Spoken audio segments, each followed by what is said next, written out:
What's happening, guys? Sam Adams here. Take number 3 for the show today. How is it going? For those that don't know what this show is, this is a daily gaming news show where we have wide and varied technical issues every single day of the week. It's just a beautiful existence that I live. However, this is actually a daily gaming news podcast where I bring you the hottest gaming news from around the industry, talking about PlayStation 4, Xbox One, PC, Switch, whatever it might be. We'll talk about it right here. And then, after the video has processed, I'll take it down and re-upload it and trim off all of the extra fat where I screw things up so that it looks like a more professional show than it is. You get to fool people into thinking that you actually know what you're doing. But this is a very exciting day because we have some discussions about Marvel's post-launch content for Spider-Man, which is going to be a pretty fantastic little addition, if I do say so myself. Overwatch loot boxes are going to be changing in Belgium and the Netherlands, a story that we are going to be following up on after reporting on it pretty much throughout the entire year.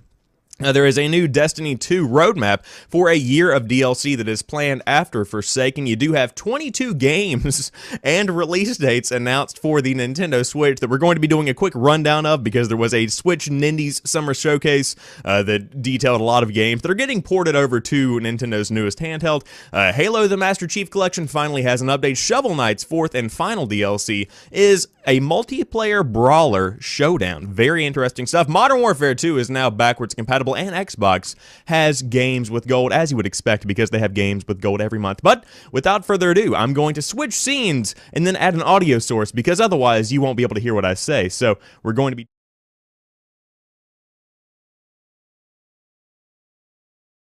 shakalaka. There is an audio source. It is a beautiful, beautiful thing. But the first story of the day, Marvel's Spider-Man has some post-launch content, and you would expect it to because it is such a deep and in-depth story and in-depth setting, so it's good that they are adding some stuff here. So, this is coming to us from the official PlayStation blog, and there's also an additional post up on the European version of the PlayStation blog.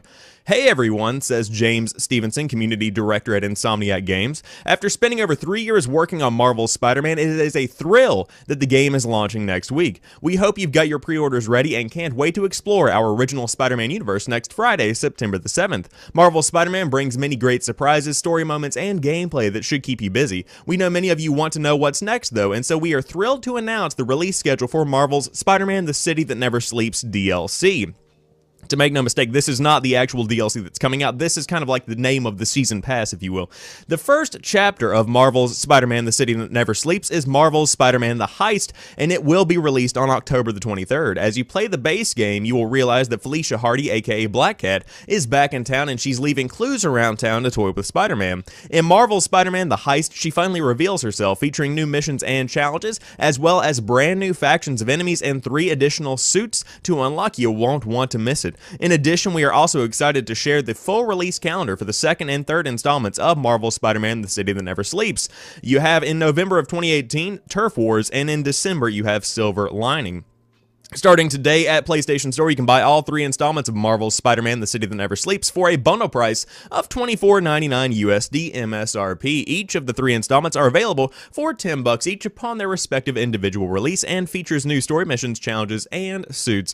And if you haven't pre-ordered the game yet, now is the perfect time to grab the Digital Deluxe Edition, which gives you the full game plus all 3 installments of Marvel's Spider-Man: The City That Never Sleeps for $80, which essentially saves you about $5. If you pre-ordered the Digital Deluxe Edition, you also get the pre-order bonus content, including a one-of-a-kind physical Spidey pin.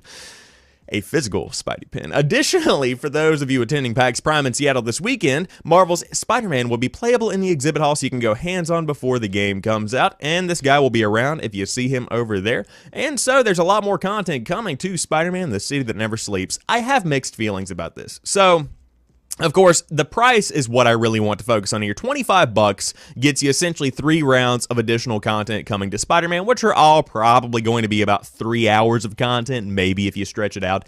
Of course, it adds more depth to the game, but overall, I can't help but feel like this is something that could have been included in the base game before it ever even came out. You know, in this step of in the race, you have DLC being revealed and detailed before the game even comes out, so you can't tell me that it wasn't in, you know, the process while while the game was being developed. It was obviously something that has been cut out and chosen to be, you know, shared later as DLC, probably because of the prominent nature of Black Cat being reintroduced to the story and kind of making her debut. So this could have easily been a spin-off little side mission or something in the base game, but of course they wanted to make a little bit more cash when it comes to DLC content, so it is what it is, and, you know, you can deal with it as you will. But overall, I think that it's going to be a pretty good addition to the overall lineup for Spider-Man's, you know, repertoire of content coming to the PlayStation 4, and I feel like I'm probably going to end up getting this DLC. We'll see how much I like the base game. Of course, at the end of the day, if you want to buy the first DLC and see if you like the other ones, you're not going to be really missing out on too much. Of course, you can save $5 by getting the entire package with the digital edition or the City That Never Sleeps bundle on the PlayStation Store, or you can just buy them individually and see if you even want the DLC. The game might be so in-depth that you get enough Spider-Man and you take a step back from it. Overall, though, if you haven't seen the gameplay, you're missing out on this one. This game is one of the best looking games that I have ever seen running on a console. Of course, I was a big fan of PlayStation's Spider-Man 2 back in the day. Of course, this was not an exclusive. It came out alongside the movies with Tobey Maguire, who will forever be my Spider-Man. But I think that whenever you are looking at this and comparing it to the old games, there's a lot of those old games kind of hidden within this new polished Spider-Man that we're getting from Insomniac. But the guys over there at Insomniac are going to be doing some amazing stuff because they do have games like Sunset Overdrive under their belt with that fluid motion, and of course they've been practicing in that. Big legacy. Big legacy. So I'm sure they'll do very well with this, and I'm excited to play Spider-Man. This is probably going to be a day one for me. I was trying to figure out how I wanted to allot some cash and figure out what I wanted to buy.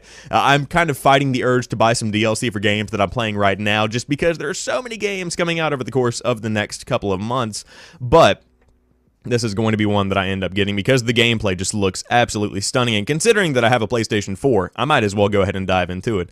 However, I suppose that is what we are going to be dealing with. And of course, if you don't want to buy the DLC, if you don't like supporting that business model, then don't. You know, you're just going to miss out on some content, but it is what it is. That's the world we're living in. So, coming out on September the 7th for the base game, and then October and November and December have some Spider-Man DLC coming out. But moving on to the next story of the day, Overwatch loot boxes will no longer be sold for real money in Belgium, the Netherlands. The ability to purchase loot boxes for real money in Overwatch and Heroes of the Storm will soon be disabled in Belgium and the Netherlands to comply with the Belgian Gaming Commission, the BGC. Blizzard has announced it will no longer sell loot boxes for real money in the country for Overwatch or Heroes of the Storm. Players will still be able to purchase the crates using in-game currency earned through playtime. The BGC declared randomized loot boxes in games were to be considered gambling back in April. The government body specifically called out Counter-Strike Global Offensive, FIFA 18, Overwatch, and Star Wars Battlefront 2. In May, it recommended to the Belgian Minister of Justice publishers of games with loot boxes should be prosecuted. Blizzard said on the Overwatch forums it was surprised over loot boxes being equated with gambling, and it does not share the same opinion. In the end, it decided to comply with their interpretation of Belgian law. What else are you supposed to do? Go against the law, Blizzard? Come on now, you got to do what you got to do. As a result, we have no choice but to implement measures that will prevent Overwatch and Heroes of the Storm players located in Belgium from purchasing in-game loot boxes and loot chests with real money and gems, said the Blizzard spokesperson, thanks GamesIndustry.biz. A date for when the changes will go into effect has not been provided, but will be implemented shortly. Valve complied with the BGC authorities in July when it released a CSGO patch restricting players in Belgium and the Netherlands from opening loot boxes, and yesterday 2K Games announced it would limit access to certain My Team features in Belgium and the Netherlands in NBA 2K to comply with the local laws. So, it seems like if you are actually going to be playing in Belgium or the Netherlands, you are not going to be able to actually open any loot boxes via the purchase of real in-game currency with real-world money. And I have mixed feelings about this, as you would expect. Of course, I wish that they were able to just actually take this out of games entirely, but unfortunately, microtransactions are not only profitable, but also an accessible way for people to get exactly what they want out of mini games. For instance, if you look at Fortnite, you do have this kind of buy little skins, buy little axes, whatever you want, buy the specific things that you want in your game with your money, and that's a much more accessible and it's a much more affordable way for a lot of people to get what they want out of the game that they love. And Of course, with the randomized nature of what you got going on with Overwatch and what you've got going on with Heroes of the Storm, it's a little bit different because it is relatively similar to gambling, so I can understand where they're coming from with this. But I wanted to follow up on this story because we've been covering this for about 6 months now. It's pretty impressive, the length of time we've had to go through and actually talk about this, because it's been a process to figure out what needs to be done, what is legal and what is illegal, how Belgium and the Netherlands feel about this entire thing. So overall, you know, you have to figure out all of these logistics, and it seems like they've finally been figured out. So I'm sure that this is much to the disdain of what they want over there at Blizzard, but overall it's something you've got to do if you want to really sell your games there, because it's better to have one version of your game that might not have microtransactions than no version of your game at all. There you go. And also, you want to stay out of as many lawsuits as possible. That doesn't just go for companies, that's just a general rule of thumb. Don't get involved in lawsuits. It's a pain in the ass. So overall, you know, if you are playing in this specific part of the world, sorry, you can't spend your money anymore on little small in-game things that are randomized. But in the chat, we do have this again as a comment. Yes, indeed, this again. It is indeed this again, and I'm sure we'll hear more and more about this over the course of the next few months and years, probably, as more companies begin to get involved in this kind of thing, because microtransactions, oh no, they aren't going anywhere, and randomized ones, they might be going somewhere, probably away. However, a game that used to have microtransactions, if I remember correctly, Destiny 2 has a new roadmap that has revealed a year of DLC that is coming after Forsaken, which is a pretty impressive little lineup. Your future in Destiny 2 can take one of two different paths. Forsaken, the next expansion for Destiny 2, arrives on September the 4th. Bungie has revealed the planned roadmap of DLC content that will come to Destiny 2 after Forsaken has run its course. There are two different paths of content depending on whether you want to spend more money on Destiny 2. Forsaken kicks off Destiny 2's fall season, which runs from September through November and is called Season of the Outlaw. On September 1st, you can play Gambit as part of a 24-hour trial if you pre-order Forsaken. Forsaken officially launches 3 days later, and the expansion's raid, titled Last Wish, goes live on September the 14th. On September the 18th, Iron Banner returns, and the Convergence map is added to the Crucible. The Breakthrough multiplayer mode comes to Crucible on September 25th, along with some more maps. Festival of the Lost returns in October, but Bungie is promising a twist this time around. Continued updates and surprises are going to be patched into D2 throughout November. From there, D2's roadmap splits. Each season will run 3 months long. What you get depends on whether you're willing to pay or not. All Destiny 2 players get add-ons from the free seasonal updates patch. Paying for the annual pass unlocks a different string of exclusive content. Starting in December 2018, Seasons of the Forge, everyone will have access to the Dawning event, as well as season rankings, the Iron Banner, new Crucible content, and new weapons, including the return of heavy machine guns. Annual pass holders get access to the Black Armory, which includes Light and Fury weapons, as well as new Forges of the Chain activity, a raid layer, exotics, legendaries, and bonus rewards. Are you asleep yet? Because I am. This pattern continues into Spring 2019's Season of the Drifter and Summer 2019's Unnamed Season, with new weapons and events unlocking for all players, and exotics, legendaries, and new activities to complete unlocking for annual pass holders. You can see the full roadmap on Bungie's blog, but that's a general outline of what you got going on here within Destiny 2. So, overall, what you've got here is one question in the chat that says, if they could release a mode earlier for one day, why can't they just release the game? They could, but hey, you've got to really increase those pre-order incentives by at least offering something, and so you can play Gambit a little bit early, which in the Destiny community has been a massive hit and a success because it blends PvE and PvP. Very interesting stuff coming from that. But it's mainly tapping into that core Destiny audience that is still very passionate about what the game is bringing to the table. So overall, to back up into the story itself, if you want to play more Destiny 2, there's a lot more coming. I think the significance of this story is that there is going to be an additional year of Destiny content that actually is coming. I wasn't necessarily sure that they would do that much content for the game because, of course, it has been improving and it continues to improve, especially as the DLC continues to evolve. And with this new story that is focusing on the death of Cade 6, it really is kind of a big deal for a lot of people to see that not only is there a story, the Guardian has also gotten a voice now, the actual player that you play as, and so it, for a lot of people, has kind of brought them back into the story, and it's gotten them re-engaged with the world of Destiny, and so I think that it's, you know, going to be a pretty good little addition to the overall world, and I think it's going to improve the overall version of Destiny 2, which has been overall received okay. It hasn't been the best game, but it has been improving, like I said, since it released, to a lot of disdain. A lot of people did not like this game whenever it first came out. But again, it is what it is, and so we will continue following how Destiny 2 is received. But overall, as somebody who is looking at the Destiny community from the outside looking in, I think it's doing fairly well. People are happy, and that's what makes me happy. But also in the chat, John Gunter says, hey, how's it going, man? Good morning, Viet Sam. Good old references there. I enjoy that. But will Battlefront 2 enjoy a similar renaissance, says Decky in the chat? No, it will not. But Destiny 2, man, they have done very well bringing that game back. However, moving on to some Switch news for those that like Nintendo's newest console, 22 games and release dates have been announced for the Switch and the Nintendo Switch Indies Summer Showcase for 2018.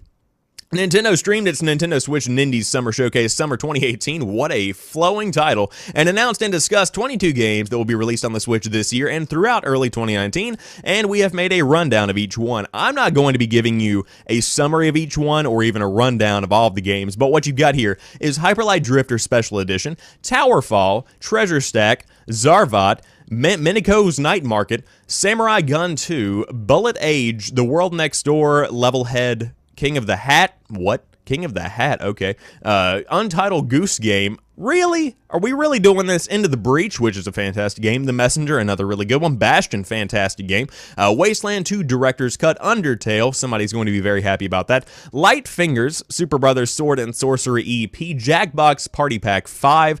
Transistor, a good game. Desert Child, Dragon Marked for Death, and that is apparently 22. So there's the games that you're going to be getting on the Nintendo Switch over the course of the rest of 2018 and the beginning of 2019. And this is not shocking to me whatsoever, because Nintendo has been doing a very great job focusing on Nindies, but it could be a little bit too much. Of course, for those that don't know what a Nindie is, it is a Nintendo indie, and I hate the name, but it is something that has stuck, and it is still going to be with us for quite a while if the general community continues to keep up with that.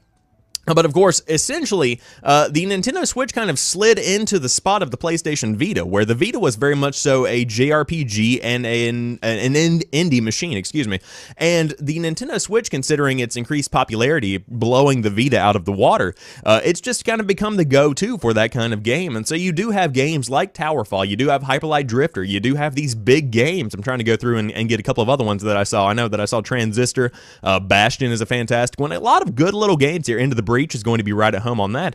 But some of these games are available now even, and that's something that's very impressive to me, because you do have a ton of people that want these games, a ton of people that like these games, and also when it comes to indies, especially ones that have already come out, you have to be able to hit people right whenever they're at their peak interest. And of course, for people that are releasing games like Spider-Man, their audience's interest may be whenever the game comes out. It could be on day one. And there might be a build-up to that, as you're seeing with games like Spider-Man. But whenever it comes to a game like, I would say, Bastion, that game has been out since G4 was on the air back in, like, 2010. Whenever Bastion came out, hold on, I've got to be accurate here, because apparently this is a news show that I got myself into. Let's see when it came out. It came out in 2011, excuse me. So 2011, this game came out. Okay, so if it's being talked about in 2018, you have to be able to really hit people right whenever they are interested in the game, which is at the moment you reveal it. It has to be available right then, right there. Otherwise, people simply won't care. That's just what it is. So, with these games that are coming out on the same day they're released and revealed, it's all well and good. So, overall, if you want more Nintendo indies, otherwise known as Nindies, you can check those out right now on your Nintendo Switch throughout the rest of 2018 and in the beginning of 2019. Always going to have some Nindies coming out on that Nintendo Switch. However, for Xbox fans who like Halo the Master Chief Collection has the big update that has been coming for a very, very long time, and it could finally be the game that it was meant to be whenever it was finally revealed back a couple of years back. So, Halo the Master Chief Collection developer 343 Industries released the most significant update in the game's history on Monday, patching the bundle of 4 games to add features such as Xbox One X support and fix a variety of long-standing issues. The massive patch, the total size is approximately 73 gigabytes if you want everything, more on that later, arrived ahead of the Master Chief Collection's September 1st debut on the Xbox Game Pass library. The fixes and additions contained within the game came about through a collaboration between 343 and the Halo community, which conducted beta testing over many months to get to this point. Quote, to our Master Chief Collection insiders, thank you, who have played, tested, and provided feedback over the past weeks and months. Thank you, in giant capital letters, 343 wrote in a post on Halo Waypoint. Your passion and participation have been a critical part of the process, and this simply wouldn't be possible without your support. This update has been a long time coming. Halo the Master Chief Collection originally debuted nearly 4 years ago in November of 2014, bringing Halo Combat Evolved, Halo 2, Halo 3, and 4 to the Xbox One, but severe networking issues rendered the game's multiplayer components nearly unplayable for weeks after launch. Bonnie Ross, head of developer 343 Industries, eventually issued a formal apology, and 343 later offered a free make good to affected players, a remaster of Halo 3 ODST's campaign, which was originally going to be DLC. All 5 of those games have been updated in some way with this patch. In particular, 343 has added Xbox One X enhancements up to 4K resolution and HDR to the bundle's 4 original games, as well as the remastered Halo 3 ODST campaign. However, the studio noted that because Halo 3 ODST was not part of the Master Chief Collection package from the start, neither it nor the digital series Halo Nightfall will be available to Xbox Game Pass subscribers. Customers who don't already own the Master Chief Collection can upgrade for Halo 3 ODST, and you can get that for $4.99. But there's a lot more to go into here. What you need to know is that there has been a massive update for Halo the Master Chief Collection, and you get a lot of big benefits there. On top of that, the multiplayer is now in full 60 FPS, and it is absolutely gorgeous because, man, is Halo multiplayer just, oh god, so good. But if you want to jump on and check out the update, then you can see it if you already have the Master Chief Collection, and you can check it out on September the 1st, just a couple of days away, literally 2 if I remember correctly, because I believe that there are, hold on, let's check the calendar real quick. 3 days away, coming out on September 1st, which is Saturday. You can check that out with your Xbox Game Pass subscription because it is going to be coming. And that means that all of the Gears games and all of the Halo games are going to be on Xbox Game Pass, along with a ton of other opportunities to play some of Microsoft's and their third parties' hottest games. But overall, you do have a lot to talk about here, and also a quote here at the bottom that has gained my interest. The team is definitely aware that many players are very eager to see Halo Reach added. We don't have anything to announce or commit to right now, but it's on the long list of things the team is constantly evaluating and thinking about for possible future updates. I wouldn't be surprised if the Halo Reach remaster came out as a separate entity, because man, you don't really want to tie anything to the Master Chief Collection in its current state. Of course, it is getting better with this giant update, but let's let this update prove itself before we add more to the game, because you obviously have a lot to deal with right now over there at 343. But I'm sure they will do well with this, and I would love to jump on and play it. We'll see what happens. But Shovel Knight has a 4th and final DLC, which is a multiplayer brawler, Showdown, out on everything except the Vita and the 3DS RIP Vita. Developer Yacht Club Games has revealed Showdown, the 4th and final DLC for its excellent 8-bit inspired platformer Shovel Knight, and it is a 2D multiplayer brawler. Showdown was originally mentioned back in 2013 as part of Shovel Knight's Kickstarter campaign. At the time, Yacht Club's 4th and final stretch goal was simply described as a 4-player battle mode, but now we know more. As has consistently been the case with Yacht Club's Shovel Knight post-based game offerings, Showdown is gearing up to be considerably more involved than its early description might suggest. Showdown, it turns out, is a fully featured local multiplayer brawler pitting 4 players against each other across a range of stages and a variety of modes. Yacht Club says the final game will feature over 16 characters, including Shovel Knight, the Temptress, and all of the Knights of the Order of No Quarter, and its modes will span furious free-for-alls and cooperative team battles against AI opponents or fellow humans. Multiplayer modes include Gym Clash and Showdown, and these are joined by a practice mode and multi-stage story mode specifically customized for each hero. Your chosen hero will face a rival, defeat scores of opponents, relax with a minigame or 2, explains Yacht Club, and hopefully see their tale completed after an all-new final encounter. Shovel Knight Showdown will be free to owners of Shovel Knight Treasure Trove Bundle and will also be available to purchase separately as a standalone game. There is no release date for Showdown yet, but Yacht Club has reiterated it won't be coming to the 3DS or the Vita. So that's pretty much what you've got here. But if you have Treasure Trove, I can never say that, you can check out this free update, which adds essentially a multiplayer brawler to Shovel Knight, which is crazy. I wanted to include this story today because obviously Shovel Knight has become somewhat of an icon of the day. It has become somewhat of I don't know, an indie success story. It's kind of an iconic indie almost. It's almost up there with the legendary games. It's just something that always pops up to some degree, and it's very exciting to see that it's very, I just love this kind of thing. So if you want to check out the latest and final DLC to Yacht Club Games' Shovel Knight, which has been just mind-bogglingly popular over the past couple of years, then you can check it out right now on the Kickstarter page, but it should be coming pretty soon to the versions of the game that include Treasure Trove and also a standalone release, which is pretty exciting as well. But for those that like throwbacks, Call of Duty Modern Warfare 2 is now backwards compatible on the Xbox One, baby. They finally did it, says Matthew Hayes over at Comic Book. Today major... Let me try again. They finally did it. I'm excited. I'm sorry. Today, Xbox's Major Nelson, Larry Herb, revealed that Call of Duty Modern Warfare 2 is joining the Xbox One backwards compatible library. After years of begging, they finally pulled the trigger, and now we get to hop back online with Marathon Pro, Lightweight Pro, and Commando Pro for some run and gun goodness. As mentioned, the game is on sale this week, and you can currently score a digital copy for your Xbox One for $14.99 if you are an Xbox Live Gold member. You can find the listing right here, and they have linked it right there. I just had a voice crack, excuse me. $15 to relive some of the best online multiplayer shooting seems pretty fair to us, and this will be the perfect thing to tide you over until the Black Ops 4 Blackout Beta comes around. Just watch out for the noob-tubers and quickscopers. You know they're going to be out in full force, and you know it will be very infuriating. So, why has everyone been clamoring for Modern Warfare 2 to return to Xbox One for so long? Honestly, in one addict's opinion, it's the ultimate run-and-gun Call of Duty experience. No other COD multiplayer has felt as fast or as relentless as this one online. For better or for worse, this is the game that you can hop online and play completely alone without communicating with any of your teammates and still have a blast. This is a game where one fantastic player can carry an entire team of slackers, and while that's not everyone's cup of tea, it was fun enough to entice me to play well over 1,000 hours. Again, says Matthew Hayes over here on Comic Book. Damn. I have a feeling that I'm about to play at least a few hundred more soon. Here's the elevator pitch from the listing, and I'm not even going to go into that. But man, was Modern Warfare 2 a legendary game. I loved this game. I remember specifically whenever I was about, I guess, however old I was in 2008. No, it would be 2009, I'm sorry, because, yeah. So 2009. Yes, okay, trying to get these dates right in my mind. 2009, Modern Warfare 2 came out. So around, I would say, August to September of 2009, as about a 280-pound, I guess, what would I be back then? 9 years ago. Ooh, that's math that I can't do right there. 12 or 13-year-old, I would sit at my lunch table, and every day I would come in and be like, hey, guys, 88 more days, 87 more days.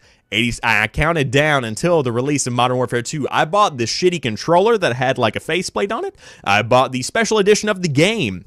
I bought, I think, a couple of collectibles and stuff like that. I loved Modern Warfare 2. So, to jump back into this would probably ruin the experience for me. I'm probably not even going to play this, to be quite honest with you, just because I've had my fill of this, and I know what this is, and I have good memories with this, and I don't want any of that tainted by the modern realization that, hey, this game is not nearly as good as I remember, because everything from your childhood is better whenever you are in the moment, as compared to going back and kind of absorbing it and seeing what was actually going on. It's kind of like whenever you go to an amusement park, and you're like, oh my gosh, the Tilt-A-Whirl. Do you remember the Tilt-A-Whirl? I remember that, and then you get on it, and it's vastly slower and shittier than you remember it. That's kind of what I'm going to be getting at with Modern Warfare 2. So, overall, we'll see what happens. If I can find it on sale for like $10, $5 somewhere at a local shop, I might pick it up. We'll see what happens. But overall, if you want to play Modern Warfare 2 right now and you have an Xbox One, it is now backwards compatible along with, I believe, every other Call of Duty game that has come out on the last generation of consoles. Very cool stuff there.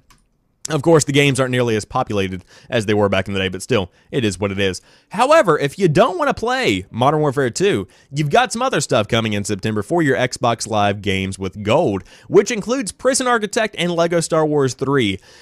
Oh man, that's very disappointing, isn't it? But Xbox Live subscribers will get more than $69 worth of new games. Xbox Live Gold subscribers get an interesting mix of games and Games with Gold's September lineup. Microsoft announced today that September's Games with Gold titles include Prison Architect and LiveLock for Xbox One. Developed by Introversion Software, Prison Architect lets players design, build, and manage a prison, and LiveLock from Perfect World Entertainment is a cooperative top-down shooter.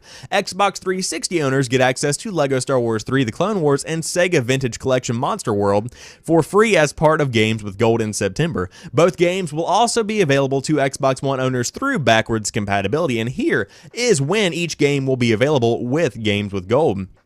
So from the 1st to the 30th on Xbox One, you can pick up Prison Architect. From the 16th to October 15th, you can pick up Live Lock. For LEGO Star Wars 3 The Clone Wars, you can get that from the 1st to the 15th on the Xbox One and the 360. And Sega Vintage Collection Monster World comes out between the 16th and the 30th of September on your Xbox One or your 360. Now, currently, you can jump on and get access to For Honor, Forza Horizon 2, and Disney Epic Mickey 2, The Power of 2 as part of August Games with Gold lineup. So, overall, if you want to jump in and check out these lackluster games, man, they're running out of ideas here. So, I mean, Prison Architect is fine. Live Lock was a flop. LEGO Star Wars 3, it's a LEGO game. And, of course, you got Sega Vintage Monster World, which has been pointed out into the chat as missing a word there. It's not Monster Hunter World. Then you obviously have...